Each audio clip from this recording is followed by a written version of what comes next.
BCS প্রিলিমিনারিতে একটা topic পড়া শুরু করার আগে যদি আপনারা এই কাজটা করতে পারেন তাহলে সেই টপিকে আপনার পড়ার সময় অর্ধেকে নেমে যেতে পারে আর মনে রাখাও অনেক সহজ হবে। আজকে বাংলা সাহিত্য দিয়ে আমি দেখাচ্ছি কিভাবে আপনারা টপিক, ট্রেন্ড, প্রায়োরিটি ও রিপিট অ্যানালাইসিস করে প্রস্তুতি গ্রহণ করবেন। এই স্ট্র্যাটেজিটা আপনারা অন্যান্য যে কোনো বিষয়ের জন্য অ্যাপ্লাই করতে পারবেন।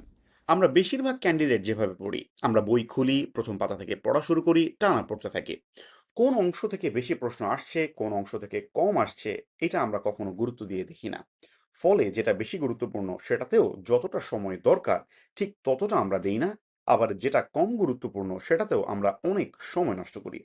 এই একটা ভুলের কারণেই আমরা প্রচুর পড়াশোনা করেও কাঙ্ক্ষিত রেজাল্টটা পাই না। তাহলে সমাধান কি? সমাধানটা হচ্ছে পড়া শুরু করার আগে একটা অ্যানালাইসিস করে নেওয়া। এই অ্যানালাইসিসের ৫টা ধাপ আছে। ১ নম্বর ধাপ হচ্ছে টপিক ভিত্তিক ফ্রিকোয়েন্সি অ্যানালাইসিস। কোন টপিক থেকে কতবার প্রশ্ন এসেছে সেটা ভালো করে দেখা। দ্বিতীয়ত ট্রেন্ড অ্যানালাইসিস করা। প্রশ্ন আসার রেট এটা কি বাড়ছে নাকি কমছে সেটা ভালো করে বোঝার চেষ্টা করা। ৩ প্রায়োরিটি অ্যানালাইসিস করা। কোনটাকে হাই প্রায়োরিটি, কোনটা মিডিয়াম প্রায়োরিটি এবং কোন টপিকগুলো লো প্রায়োরিটি সেটা যাচাই বাছাই করা। ৪ নম্বর কোয়েশ্চেন টাইপ অ্যানালাইসিস করা। প্রশ্নটা ঠিক কিভাবে জিজ্ঞাসা করা হয় সেটা বোঝার চেষ্টা করা। এবং ৫ রিপিট কোশ্চেন অ্যানালাইসিস করা।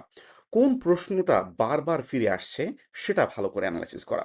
চলুন আমরা একটা উদাহরণ দিয়ে দেখাই কিভাবে আমরা এটা করতে পারি। উদাহরণ হিসেবে নিচ্ছি বাংলা সাহিত্যের প্রাচীন ও মধ্যযুগ, চর্যাপদ, মঙ্গলকাব্য, বৈষ্ণব পদাবলীর মতো টপিকগুলো। নতুন সিলেবাস অনুযায়ী প্রিলিমিনারিতে ২০০ নম্বরের মধ্যে বাংলা ভাষা ও সাহিত্য অংশে থাকে ৩০ নম্বর। এর মধ্যে সাহিত্য অংশে ১৫ নম্বর। তার মধ্যে প্রাচীন ও মধ্যযুগ থেকেই আসে ৫ নম্বর। সংখ্যায় কম মনে হলেও সঠিকভাবে পড়লে এই ৫ নম্বর প্রায় নিশ্চিতভাবে তোলা সম্ভব। চলুন সেটাই আমরা দেখি। অ্যানালাইসিসের প্রথম স্টেপ হচ্ছে টপিক ফ্রিকোয়েন্সি অ্যানালাইসিস করা। ৩৫তম থেকে ৫০তম বিসিএস টানা ১৬টা পরীক্ষার প্রশ্ন যদি ভাগ করে দেখি একটা স্পষ্ট প্যাটার্ন বেরিয়ে আসে। চর্যাপদ থেকে মোট প্রশ্ন এসেছে ১৫টা, বৈষ্ণব পদাবলী থেকে ৯টা, রোমান্টিক প্রণয়োপাখ্যান থেকে ৭টা। এই তিনটা তার মানে হাই প্রায়োরিটি। অন্যদিকে অবক্ষয় যুগ বা কবিগান থেকে এসেছে মাত্র ৩টা করে প্রশ্ন। তার মানে কি? তার মানে হচ্ছে চর্যাপদ পড়তে যতটা সময় ও গুরুত্ব দিবেন, অবক্ষয় যুগে ততটা দেওয়ার প্রয়োজন নেই। শুধু মোট সংখ্যাটা দেখলেই হবে না, সাম্প্রতিক ট্রেন্ডও আপনাদের দেখতে হবে এবং এটাই আমরা করব সেকেন্ড স্টেজের অ্যানালাইসিস, ট্রেন্ড অ্যানালাইসিসে। শেষ ৪টা জেনারেল বিসিএস ৪৫তম, ৪৬তম, ৪৭তম, ৫০তম, এই ৪টায় কোশ্চেনে কি ধরনের কোশ্চেন আসছে সেটা আপনাদের দেখতে হবে। আমরা যদি দেখি যে চর্যাপদ এটা মোটামুটি কনস্ট্যান্ট, প্রত্যেকটা বিসিএসে একটা করে কোশ্চেন আসছে। কিন্তু মঙ্গল কাব্য, এখান থেকে আমরা দেখছি যে সাম্প্রতিক পরীক্ষাগুলোতে কোশ্চেন কমছে। একইভাবে রোমান্টিক যে কাব্য, আলাওল আব্দুল হাকিম এই কবি সাহিত্যিকদের থেকে নতুন অ্যাঙ্গেলে প্রশ্ন আসছে। ঠিক তেমনিভাবে অনুবাদ সাহিত্যের ক্ষেত্রে কৃত্তিবাস, কাশিরাম এগুলো থেকে কোশ্চেন তুলনামূলকভাবে সাম্প্রতিক বিসিএসে কমেছে। কিন্তু ময়মনসিংহ গীতিকা থেকে আবার সাম্প্রতিক বিসিএসে প্রশ্ন বেড়েছে, তাই এটার গুরুত্ব বৃদ্ধি পাবে। এবার আমরা দেখব আমাদের স্টেজ 3 প্রায়োরিটি অ্যানালাইসিস। আমরা ইতিমধ্যে যে টপিক ফ্রিকোয়েন্সি অ্যানালাইসিস এবং আমরা যে ট্রেন্ড অ্যানালাইসিস করলাম এই দুটোকে মিলিয়ে আমরা প্রত্যেকটা টপিকের জন্য একটা প্রায়োরিটি ট্যাগ দিব। হাই, মিডিয়াম অথবা লো। যেটা যত বেশি এসেছে আর যেটা ট্রেন্ড বাড়ছে সেটার হাই প্রায়োরিটি, যেটা কম এসেছে বা কমছে সেটা লো। এই ট্যাগটাই আসলে আপনাদেরকে বলে দিবে সীমিত সময়ে আপনারা কোন জায়গাটাতে ফোকাস করবেন। হাই, মিডিয়াম এবং লো প্রায়োরিটি ট্যাগ প্রত্যেকটা টপিকের উপর আপনি যখন সেট করবেন, এরপর ওই টপিকটা পড়ার আগে আপনি দেখবেন ওই টপিক থেকে কি ধরনের কোশ্চেন বিগত বিসিএস গুলোতে সাধারণত এসেছে। যেমন প্রাচীন এবং মধ্যযুগের ক্ষেত্রে যদি আমরা দেখি যে ৩৫% প্রশ্ন এসেছে রচয়িতা কিংবা কবি পরিচিতি থেকে, ২৫% এসেছে আবিষ্কার, উৎস, সাল নিয়ে, ২০% এসেছে ভাষা এবং ছন্দ নিয়ে। তার মানে শুধু তথ্য মুখস্থ করলেই হবে না, প্রত্যেকটা প্রশ্ন কোন ফরম্যাটে আসছে সেটা বুঝে আপনাকে সেই টপিকটা পড়তে হবে। স্টেজ 5-এ আমরা করব রিপিট অ্যানালাইসিস।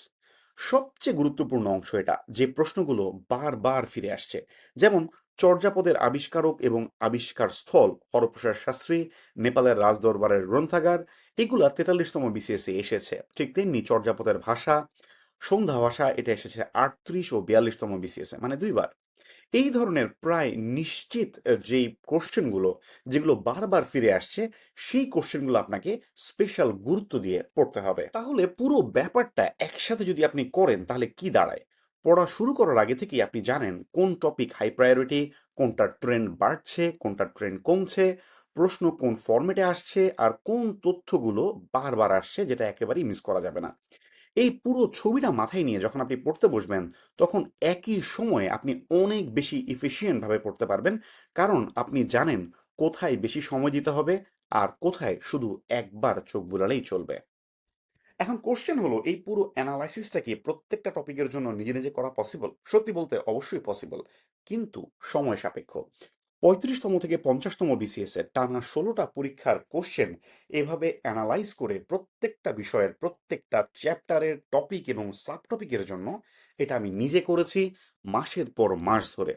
আর এই একই স্ট্র্যাটেজি দিয়ে আমি আমার ব্যাচের স্টুডেন্টদের পড়াই। এই যে অ্যানালাইসিস এতক্ষণ আপনাদের দেখালাম, এটা হুবহু আমার ব্যাচ প্রিসিশন এর নোট থেকে নেওয়া। ভর্তি হলে যেটা আপনাদের হার্ড কপি বই আকারে পাঠিয়ে দেওয়া হবে কুরিয়ারে। বাংলা সাহিত্য থেকে শুরু করে প্রিলিমিনারির প্রত্যেকটা বিষয়, মোট ১২টা বিষয়ের প্রত্যেকটা চ্যাপ্টারের প্রত্যেকটা টপিকের এই একই ফরম্যাটে question analysis, trend analysis, priority analysis আর রিপিট কোশ্চেন অ্যানালাইসিস যেটাতে দেওয়া আছে। এছাড়াও প্রত্যেকটা চ্যাপ্টারের শেষে আছে সেলফ টেস্ট আর অ্যান্সার কি, প্রত্যেকটা বিষয়ের শেষে আছে একটা করে কনসোলিডেটেড রেফারেন্স টেবিল পরীক্ষার ঠিক আগে দ্রুত রিভিশন দেওয়ার জন্য। আর বইয়ের শুরুতেই আছে ৪ মাসের সম্পূর্ণ ডে বাই ডে পড়ার রুটিন। সামনের জেনারেল বিসিএস প্রস্তুতির জন্য ব্যাচ প্রিসিশনে অ্যানালাইসিস বেসড লাইভ ক্লাস, সাপ্তাহিক পরীক্ষা আর এই প্রিন্টেড বইটা বাসায় বসেই হাতে পাবেন। ব্যাচ নিয়ে বিস্তারিত জানতে চাইলে ডেসক্রিপশনের লিঙ্ক দেওয়া আছে, অথবা সরাসরি হোয়াটসঅ্যাপে মেসেজ করতে পারেন। আজকের এই অ্যানালাইসিস মেথডটা নিজের যে কোনো সাবজেক্ট যে কোনো টপিকে অ্যাপ্লাই করে দেখুন, পার্থক্যটা আপনি নিজেই বুঝতে পারবেন। এরকম আরও অ্যানালাইসিস ভিডিও পেতে চ্যানেলটা সাবস্ক্রাইব করে রাখুন। আপনাদের বিসিএস জার্নির জন্য বিসিএস ডেইলির পক্ষ থেকে রইল অফুরান ভালোবাসা ও শুভকামনা।